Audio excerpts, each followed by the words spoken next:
Adventure and new friends are what awaits you in Starfleet, the world's largest Star Trek fan club. Starfleet, the International Star Trek Fan Association, is celebrating its 45th anniversary, and with over 4,000 members in 75 countries. It offers camaraderie, educational and philanthropy opportunities, and a unique membership experience modeled on the Starfleet organization from the TV shows and movies.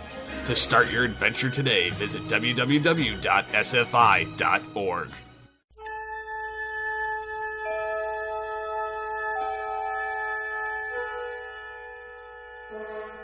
Greetings, my fellow shipmates. I'm Mike the Birdman Dodd, and this is Future Imperfect. But I'm not alone as I trek across the stars. I'm joined with my faithful XO, Steve Megatron Phillips. And of course, it wouldn't be Future Imperfect without two of my favorite guests on this show, from That Guy with the Glasses and ThatSciFiGuy.com. That Sci-Fi Guy, Leo Thompson. And Nick Wright. I actually don't have any kind of, cool nickname or anything. You're Phoenix Wright. Phoenix Wright? No, that's that other guy. No, that's the other guy. Objection! Now, one of the things I've been trying to do on this show, we were supposed to do this show last week. Unfortunately, oh yeah, that's E3. Shit. So I kind of forgot about that. So it seems like we're always a week behind. So I'm going to actually date this episode so you know when it's recorded, but I'm going to make you work for it. Today's star date is 66935.4. Try and figure that out. Email us at feedback@thisweekingeek.net. I'll try and give you something if I can. So today's topic will be, something all of us are familiar with. This was one of my first experiences with Trek, and I know we've told the story many times. We're talking about Star Trek: The Next Generation, more or less as a whole. We're going to talk about the seasons and everything else, share our kind of stories with it, but also what it means as a show, what it means to the Trek franchise, and, where this series could go now that the Abrams verse is now 2 movies deep. Will they eventually reboot TNG? So, I guess, who wants to start our discussion point today? Don't everybody rush in at once. Okay, all right. I guess we'll kind of start. Oh, sorry, Leo, go ahead. Well, I was going to say, to me the show was, around when I was growing up. My parent, as a kid, my parents were Trekkies. I was kind of always more hey, Star Wars, and so I watched a lot of it as a kid, but it wasn't until I kind of matured and got, older and found Star Trek on my own that I kind of became a fan. This is one of the shows that I've told this story on previous shows, so I'll just go through it very quickly. I kind of got into by accident. I remember finding random repeats on my satellite dish. My grade 7 teacher, Mr. Collins, loaned me a tape of the shows, and my friend Wayne and I used to talk about it all the time, and he would tape the shows for me off of television because he had cable, whereas I had satellite, but my parents would never let me watch the satellite between the hours of basically 6 p.m. and midnight. That's all my parents did, this watch TV. In fact, I'm pretty sure they're there right now. And it's one of those things that really caught my attention because it was one of the few shows where I could buy toys and watch the show at the same time. And I never felt once like the show was ever talking down to me. And it really got me interested in astronomy and hard sciences and all that things. Really wish I went into astronomy when I was younger, but unfortunately I suck at math. So that's what the show kind of meant to me. It was a gateway for sciences, and it made me feel like I was watching smarter television than fucking Friends or something equally as insipid. Right. Yeah, I think before I saw Star Trek: The Next Generation, I didn't even know that there were shows that were, that involved and would actually trust you to think. I started watching it when I was about 12 years old, and it was already almost over at that point. It was something that was really a refreshing change of pace, and like you, it got me interested in space and astronomy, and it didn't really work out that well for me, but I'm doing other things, so that's cool. But it's something that I never got any sleep because it came on at 10:35 every night, and I would stay up and watch it until 11:35, and then I would have to get up way early in the morning and go to school. So yeah, that was responsible probably for me being late to school quite a bit, but it was worth it. My little black and white TV in my bedroom. No regrets. No, it's all worth it. And Steve, what about you? This I remember watching a lot, mostly at the dinner table with my family. This and reruns of the original series were pretty much how I got into Trek. Although I find this show to be a lot more enjoyable to me than any of the other ones, just for the simple fact that this is the one that was airing while I was young. So Yep. I remember a decent chunk of the show, and certain characters kind of held with me over time. Mm-hmm. And I just liked a lot of the callbacks to the original series that were in here, and a lot of the new aliens and technology. Actually, and that's something else I kind of want to jump into. What made you stay with the show? I mean, for me, it was the fact that it opened up a whole new world of things. Like you just mentioned, ships, technology, and even callbacks to the original series. One of the things I always liked about the show is when they did science, yes, some of it was technical garbly-gook. In fact, if you watch the Season 3 Blu-ray special features inside the writer's room, they talk about the infamous technobabble generator, where they only have 3 columns and like you pick each one and it works. Like the Heisenberg compensator buffer or some shit like that. For me, their space sciences were always rooted in reality. Like they'd try and figure it out, although they'd get some of their numbers kind of messed up when you compare warp speeds and you look how far Voyager was stuck in the Delta Quadrant. In theory, they should have been able to cross that in like a year, maybe 2. But I digress. Yeah, it was always when they went to different planets, talking about different atmospheres, stuff that made up things, and even the medical sciences really fascinated with me, and more or less the applications of what you could do with them. Like, you know that thing Dr. Crusher uses to seal up wounds? Yeah. Oh, yeah. I would seal people's assholes shut. That is the first terrible thing that I would do. This is why I'm not allowed near anything fun. So what you're saying is you would could pop just use them. tape like the kid Oh, in yeah. the Breakfast Club. Oh my god, you have no idea. Or I would find a way to like grow weird random organs out of people's backs. I would be sued for malpractice quite quickly. I was about to say there's no lawyers in Star Trek. No, wait, I forgot the JAG they featured in Measure of a Man. There are lawyers. Yeah, Measure of a Man. Yeah. Yep. Another thing that really kind of interested me, and I want to hear your guys' thoughts on this, it made Star Trek, or made the Federation feel like a real political body. Like there were divisions, you got to know what ranks meant. It wasn't just like, I'm the captain, I'm a lieutenant. No, it was like, here, I have to go up this chain of command, how it functions. It made it feel more like a Navy / kind of military, but with a scientific mandate. And I don't know, just something about that really attracted me to it. That's true. Original series did kind of play a little more fast and loose with the ranks. They had like yeoman and, you know, all these different ranks that would show up once in one episode and never appear again.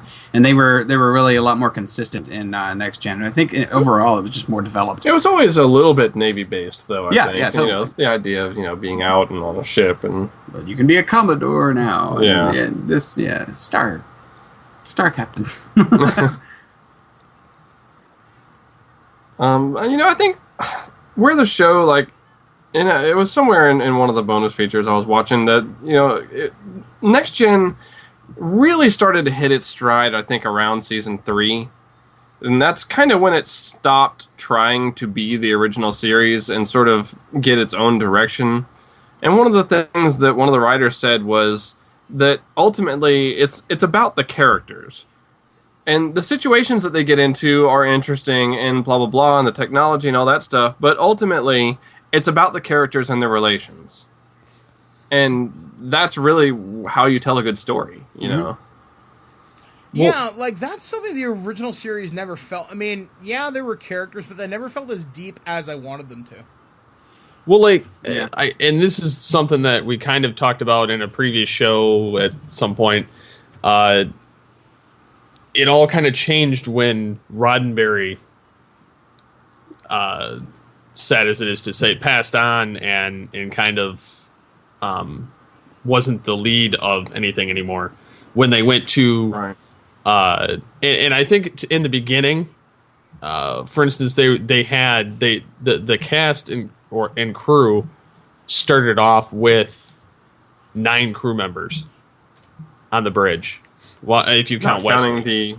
the ever rotating crew of chief engineers in the first season. Well, yeah, but I mean, as far as like the core people that were throughout the show, and then in season 2 it goes down to 8 people, and then by season 3, or no, not season 3, season 5, you're down to 7 people in the main cast. So I mean, it's as it goes, they kind of keep the people that are actually important to the show, and kind of it gets more refined as it goes down, instead of, and I do agree, it's less the original series and more its own thing, which definitely helps it. But when they got the collars on their uniforms, that's around the time that it started getting good. Yeah. Which is really funny. I just got finished watching season 3 on the Blu-rays, and I'm into like costuming a lot more now than I was in any previous times that I'd watched the show, and I'd noticed that every main and basically anybody with a speaking role had the new uniforms with the collars and without the stripe in the middle of the shoulder. But any crew member on the ship with the old uniform is not going to say anything. They might say, "Yes, Captain," as they walk. Like the scene starts and they're talking to someone, and they're like, "Aye, sir." And as Why are you wearing that old uniform? But it's funny. There's these people wearing these old uniforms, and you can tell instantly, like, that person's not going to say anything. It's almost like the old '80s cartoons when there'd be like a line of buttons, and one of them would be a different color, and you could be like, "Oh, that one's the one that's going to get pressed." One of the things that I also kind of liked about the series, about specifically Star Trek The Next Generation, is it was the sense of scope. To me, the galaxy in the original Star Trek never felt as big as it did in TNG. They talk about it'll take us a few days at high warp to get somewhere, or stuff like that. And it felt like the Federation felt like a real entity, like they're reaching out literally across the Alpha Quadrant, and how the Klingons and the Romulans exist in the Beta Quadrant, more or less, just to give you an idea of scope of how big everybody's space is.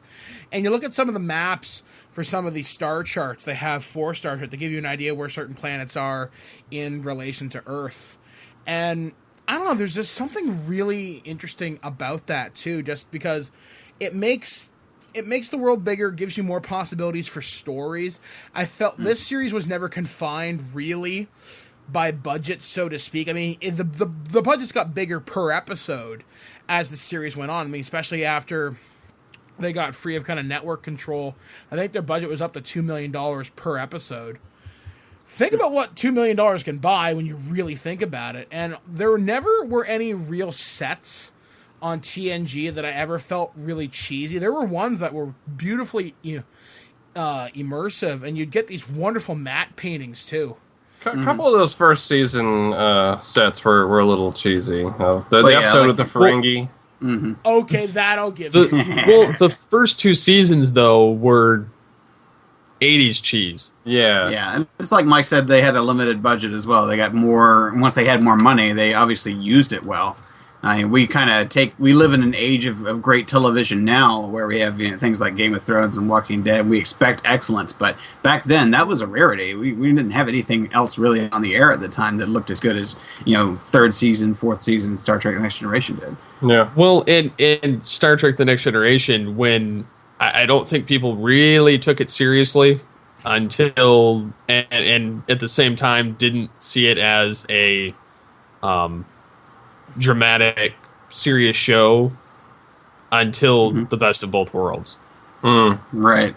Which I loved. You ever I saw like in one of the bonus features they were talking about the guy who wrote that episode was kind of like, he kind of felt like he had half a foot out the door. He wrote that episode to be like, hey, whoever comes in next, have fun figuring this out.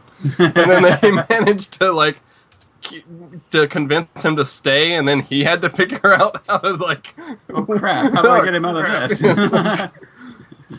It's a wonderful little tidbit. I mean, another thing too, I mean, to kind of talk about some of the storytelling, because there's a wonderful special feature on the 3rd season Blu-ray where they talk about inside the writer's room for this series. Just some of the high concept ideas they'd have, while they sound stupid when you say them, would get better and better, and how they weren't selecting scripts out of normal solicitation, but if they liked your script, they'd call you. But they couldn't use it, but they'd call you anyway, and it would eventually be rewritten so they could get around that shit. And I remember one of the episodes out of the 3rd season I love so much, because I think it's one of the best of the series, and it's called The Offspring. And and if you want to explain it really simply, Data has a baby. And there's just something about the performance of the woman that plays Lau I really like. And when she's dying because her neural net's breaking down, that's tremendously sad. And that's Brent Spiner's daughter. Really? Oh, is it really? I did not know that. Yeah. Wow. That's why it was such a touching, close, dramatic scene. Character. Like, there was just, I mean, a lot of about that scene that really works is, despite Data not understanding the emotion, the fact that she's gone, but he integrates her memories into himself. I really like that. And that's something about Star Trek, is that some of the situations from an outsider may appear completely ridiculous, but you never feel outside of it. This was sci-fi television that took itself seriously, as opposed to other things that might have been on the air at the time. Like, I mean, before this, the only serious sci-fi show I can think of was the early Battlestar Galactica and Battlestar 1981, or whatever the hell it was called. And Star Trek did something where you believed in these characters, you wanted to know more about these characters. It would develop attachments, I think, more so than any sci-fi series had done previous to it, because I don't know, it's almost like you knew these people as acquaintances or as friends. And I know that sounds really weird, but follow me through here. That you knew what certain characters would do. You knew what certain characters were feeling. I mean, Picard's the kind of guy I would look up to as an uncle or something. Mm-hmm. Someone like Riker would be willing to come down to your quarters at 3:00 in the morning if you've got a problem, and he would talk to you. No, Riker's like the fun uncle. Yeah. Picard is the responsible uncle. You know, as somebody who grew up without a really strong father figure in the house, Picard kind of filled those shoes, at least as somebody to look onto as an example. If I'm thinking about, well, what should I do in this situation? Well, let me think about what Picard would do in this situation. That's probably the right thing. Now, whether I'm going to do that right thing or not, that may be a different story. I might go the Riker route. I've definitely thought to myself, what would Picard do a good number of times? And that's something I don't think a lot of sci-fi shows have really gotten right since. Now, I know you could make arguments for other television shows, but this one felt the most organic. I mean, I see Geordi as the best friend who's intensely interested in stuff. Data would be he's also the best friend, but he's a different type of best friend. One, he's almost like the impressionable little brother because he's so curious about everything. Mm-hmm. Troy, I don't know how I describe her. Basically, as the girl who would listen to you. Crusher very much felt like the mom figure, but she knew how to be, kind of fun too at times. Worf, very competitive but fun too. And that's something that I don't think a lot of other television series, at least in sci-fi, really embrace the fun side of it. The only other character I can think that's kind of fun from a really respected sci-fi franchise that was on television, I'd say Starbuck from Battlestar Galactica was fun, and some of the other kind of Viper pilots. But with Star Trek, everybody's likable, except Dr. Pulaski. Except for Dr. Pulaski. Which we did figure out, like, that's... What did you say, Data? Yeah. They wanted her to be Bones, and it doesn't work. Like, Bones and Spock picked on each other back and forth, as where Data kind of would just take it. Because he can't get the joke. Yeah, so it kind of turned her into a bully, picking on the special kid. Yeah. She was just a bitch. Yeah, and that was she only had one season, and I figure that maybe they could have pulled a Bashir with her and make it so that you really don't like her at first, but over the seasons you grow to appreciate her more and see her develop as a character. But we only got to see her for a little bit, and everybody was like, let's screw her, bring back Crusher. Yeah, and in that scene, like the infamous scene of Data, my name is Data, and all that stuff. That scene, it closed. And she goes to Data goes to leave, and she calls him Data again, and she's like, I mean Data, whatever. And if she hadn't just thrown the whatever at the end of it, it would have been a good character moment. It was like, wow, you almost grew there, and then you backpedaled. He should have just started calling her Dr. Pool Askey. But yeah, I mean, I really think out of characters that you should give a shit about, she was the one people least gravitated. And it's not that she gave a bad performance. In fact, there's a number of no, she's a great actor. Yeah, there's a number of her episodes I really like. Just people liked Crusher more, and I think there was a warmth to her. Whereas, like you said, Pulaski's very much meant to be that Bones comparison, and it never came across as sincere. It always had a little bit of a hint of meanness to it. Not much, just enough. Well, she was a great actress, but that can happen. Honestly, on Deep Space Nine, Major Kira, I hate that character. Yeah. I love Nana Visitor. She's a wonderful, happy person, and she, which just proves that she was acting, and she played a character that I just hate, even if she was sometimes directed poorly. Yeah. Every time Kira cried, I just cringed. But I mean, like I said about Pulaski, she played the part well. She was acting, just kind of an unlikable character. Now, to talk about characters in Star Trek, especially TNGs, to talk about some of the villains of this series, and one of the best villains I think it's ever been created for Star Trek, and arguably I think in sci-fi in general, John de Lancie himself, Q. Yep. Oh my God, that's I was hoping you were going in that direction. Villain. I've never met a more charismatic I interviewed him for the My Little Pony Brony documentary a couple of months ago. Which he played Q on. He is such a personable guy. Literally, he extrudes that kind of confidence. And when he plays Q and he's talking to Picard, I love that he's that lovable asshole. I just loved his character. That was such a memorable way that he portrayed that. I don't think that anybody could have topped that. Oh no! I mean, honestly, if they wanted to bring Q into a new show or movie or whatnot, it still needs to be John de Lancie. I would love to see J.J. Abrams use him, but then again, he'd be surrounded by fucking lens flares. Lens flares. Well, don't bother me. He made his own lens flares too, so that's true. Whenever he, snapped his fingers, which I don't know, it kind of made the universe with Star Trek. I'm trying to find the right way to describe this. We could talk to a god, and the god would actually give us an answer, but the god wanted to challenge us, especially when you look at the series finale for TNG, All Good Things, when he says to Picard, you've opened up a new way of perception. Think about this. Humanity is about ready to do something really great. Don't waste the opportunity. And in the first episode he appears, he declares us this brutal, savage race, and we're basically slated for deletion, so to speak. And I like that. The fact that, someone challenged us and we rose to the occasion. Q, while he's a jerk, I wouldn't necessarily call him evil. Yeah. I mean, to give him a D&D alignment, I might say chaotic. No. Neutral. Yeah. Chaotic neutral. He's like an anti-hero. Yeah. Yeah.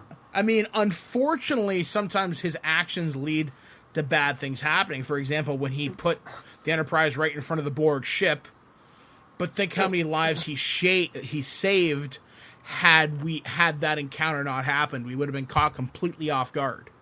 Come on now, we all know exactly what Q's character was. He was a troll. Oh yeah. He was like, "You mad, Picard?"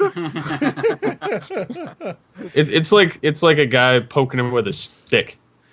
Yeah. Does this hurt yet? Does this hurt yet? Does this hurt yet?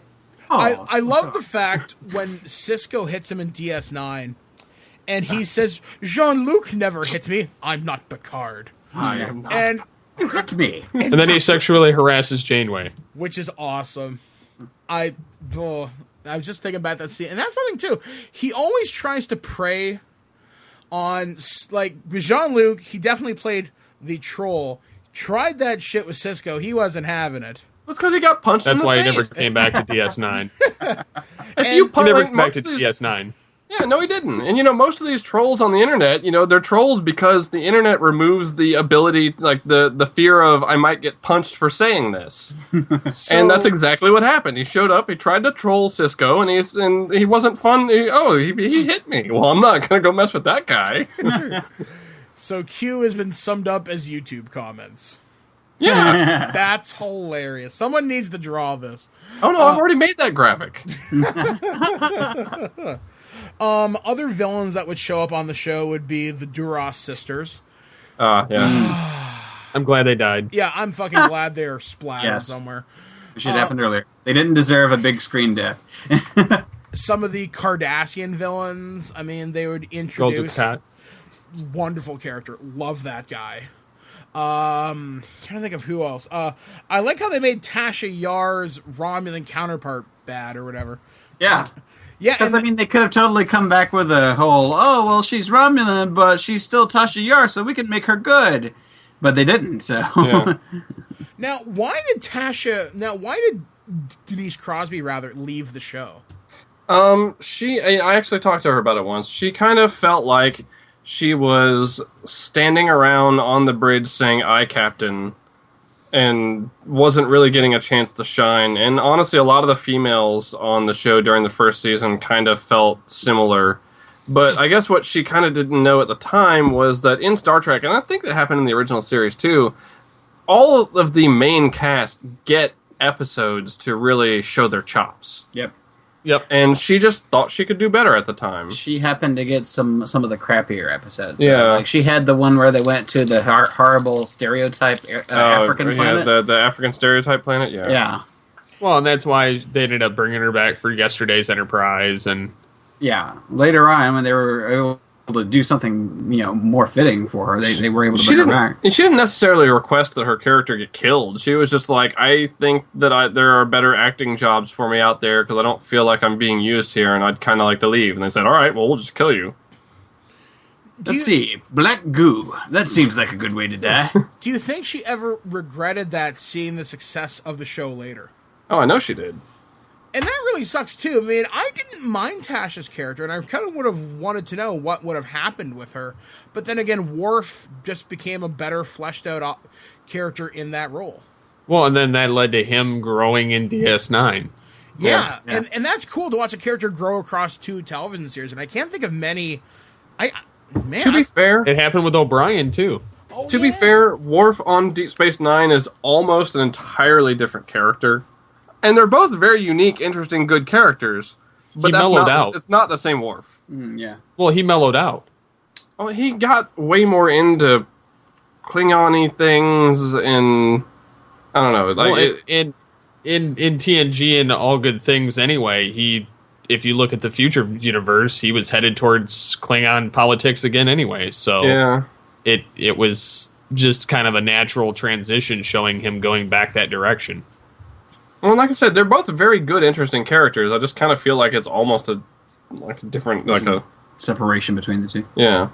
Now, can you think of any other characters that have grown across 2 distinctly different television series? I can't think of many that have jumped over.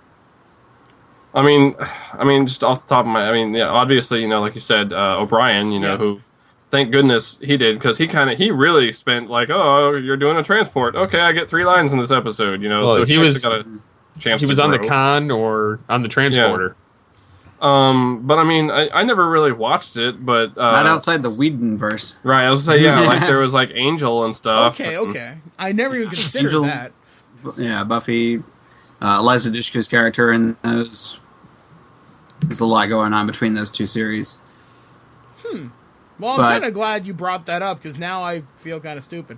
Well, that's also, before that, there was just Star Trek. It's one of those things where we have these things today and we kind of take them for granted. Like, we live in a world that Joss Whedon is making TV. Well, he was making TV and now he's making awesome movies. It's not like it was incredible. I mean, there was like Joni Loves Chachi and stuff like that, like spin-off shows. Well, yeah, if you're talking about like, sitcom type stuff. Yeah. But actually fully developing the character. Right. So just getting cheap laughs.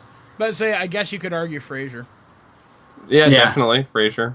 But yeah, I mean, in terms of dramatic television, yeah, it was pretty much this game. All right, well, we're actually starting to run out of time, surprisingly. And this didn't quite go the way that I expected it to. Because we spent more time talking about the characters and relationships more so than I did anything. And that's... And like I said, that is ultimately, I think, what made The Next Generation as good as it was the fact that it was very character-based. Yeah, they were very well defined. Yeah, I mean, there might be some goofy episodes, but at the same time, at least you got character moments that meant something in every episode. And you kind of grew with like these guys, and in the end, they felt like a big family that, worked together and respected each other. And I don't know, there's just something very powerful about that. And I'm really glad that Gene Roddenberry brought this series back.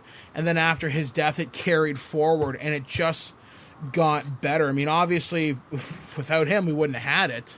Well, I wonder what the ground of sci-fi would look like had Star Trek The Next Generation not come along.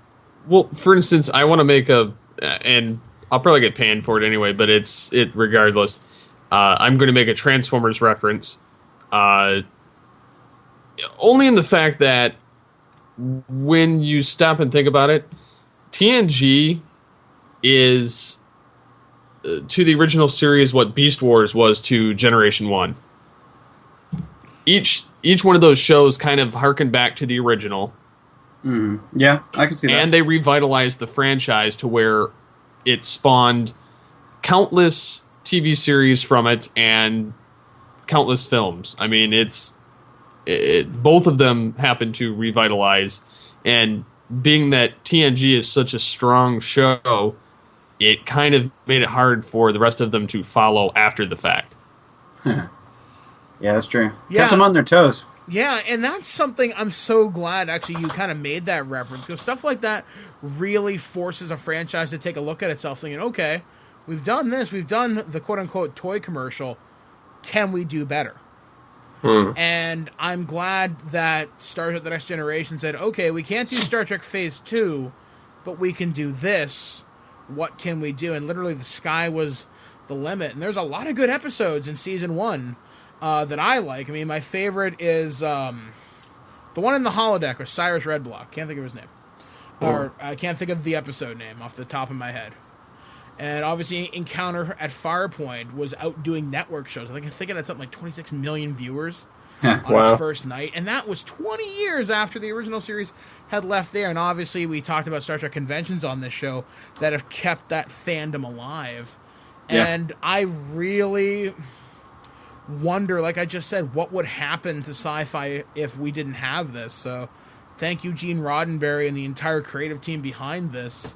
You've given us something wonderful, something enduring, and even to a point, the show is absolutely timeless, because it'll be regarded just as high now as it will be in 20 years, because of the strength of the storytelling, the characters, the relationships, and that sense of wonder I think this series brought to a lot of audiences and a lot of people. I know there was a fan recently that talked to Patrick Stewart and got him to bring out something really personal to him, and that's because this woman was a fan of Star Trek and wanted to thank him for that. So this thing saves lives. I mean, there's a part in the Trekkies documentary, I think it's the first one, with Denise Crosby, which she helmed that documentary. That was like her project. Yeah, that's phenomenal. I'd love to see a follow-up to that, but I guess I believe she actually did a second one, didn't she? She did a second one, but not a third one. Right. But then again, how much further can you really take the idea? Yeah.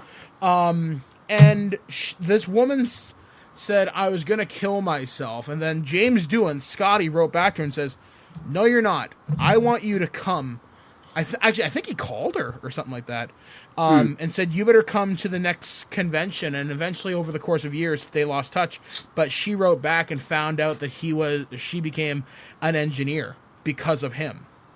So, and I'm glad that Star Trek saves lives in a way, just because it is such a thing that every one of us can gather around and do our own thing with. So, I guess final words on this, guys. I mean, I pretty much just gave you mine. So let's start with Steve. Overall, I have to say that TNG is, to me, the most enjoyable out of any of the Trek series. It's got the most kind of controversial stuff in it. It's got the most diverse cast. I would have to argue, based on the fact it's got many aliens in the group. And then you have just so many touching, deep, dramatic storylines in the show that it's kind of hard not to not only learn something and see the science in it, but to also be able to take it seriously. Leo. I wouldn't say it's not my favorite Star Trek. That probably goes to Deep Space Nine. But I mean, without it, there wouldn't have been a Deep Space Nine. It definitely laid that groundwork and allowed everything after it to come. And like you said, inspired all these other things. And it's definitely a very important, quintessential part of the franchise.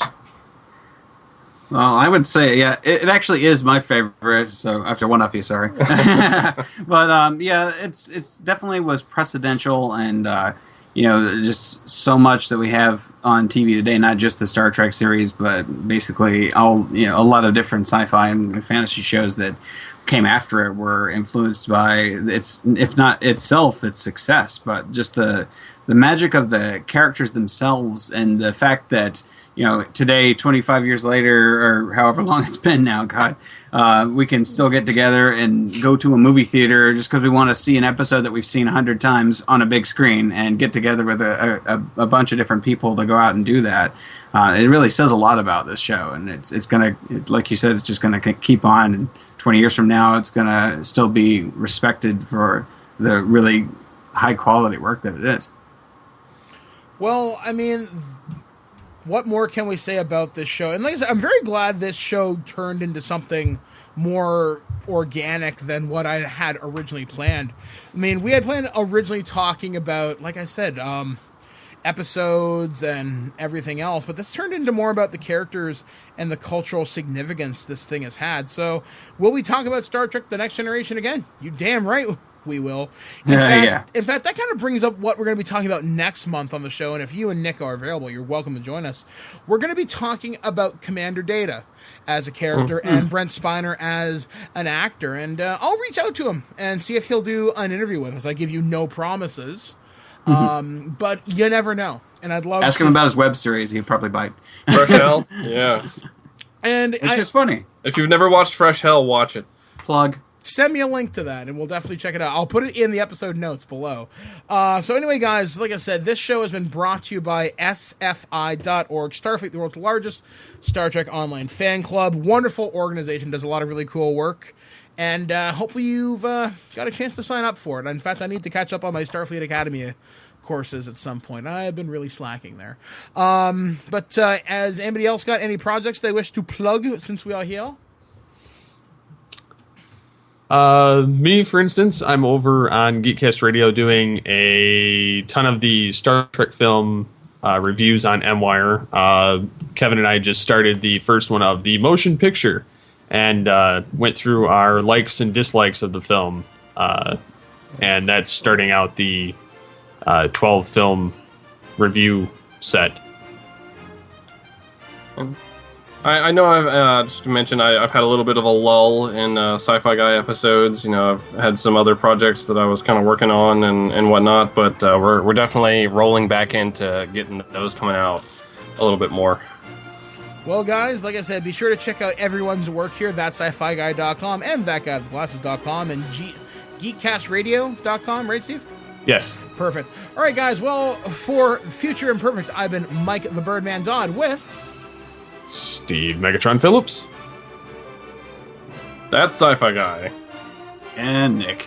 And until next time, my fellow shipmates, live long and prosper.